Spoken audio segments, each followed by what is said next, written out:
တော့လူတွေရဲ့စကားတွေပဲတိတ်နားထောင်ပြီးတော့မှဆွဲလန်းပြီးတော့မှရင်နာကြည်ကွဲနာကျင်တော်တော်တွေပြည့်နေမယ်အစားအဲ့ဒီလူတွေရဲ့စကားကိုအုံနောက်ထဲမှာကိုမထည့်နဲ့လူတွေစကားကိုဘာအာမခံချက်မပေးနိုင်တဲ့အရာကြီးကိုတင်ဆွဲထားလဲဘာမှအဓိပ္ပာယ်မရှိဘူးတင်းကိုအာမခံချက်ပေးနိုင်လားလူစကားမဟုတ်ဖျားစကား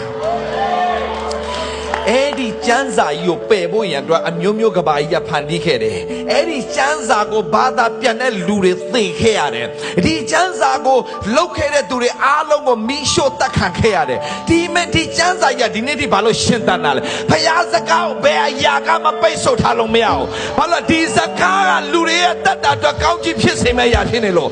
လောကမှာမျောလင့်ခြင်းမရှိတော့ဘူးဒါပေမဲ့မျောလင့်ခြင်းအဒီထဲမှာရှိတယ်ဆိုတော့Hallelujah Hallelujah ကျန်တဲ့စကားတွေတင့်ထဲမှာမရှိနဲ့ဖျားစကားတော့မရှိလို့မရအောင် Hallelujah တင်းကိုလမ်းဆန်းစေတာဖျားရဲ့စကား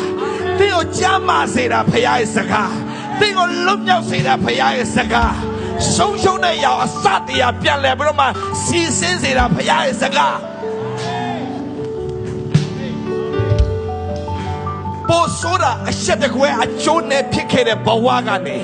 လူများရှိမှပြန်တော့တိတ်ခါနဲ့ပြည့်ရတဲ့စင်ဒီမဆာပေးတာဖယားရဲ့ဝမ်းနဲ့စရာကောင်းတာဖယားချောင်းတာတက်တာဖယားစကားမဆွဲလန်းတတ်တဲ့တင်းဟာနောက်10နှစ်လဲဒီရုပ်ကဒီရုပ်ပဲဖယားချောင်းတက်တာထက်ဖယားစကားကိုဆွဲလန်းခြင်းကပိုရေးကြီးတယ်ဖျားเจ้าတက်တာတဲ့ဘာလဲဖျားเจ้าတက်တာတဲ့ဘာလဲဖျားเจ้าမှာမှုတော်ဆောင်တာတဲ့ဖျားစကားနဲ့တက်တဲ့ထင်ရှားဖို့ပေါ်ရေးကြီးတယ်အာမင်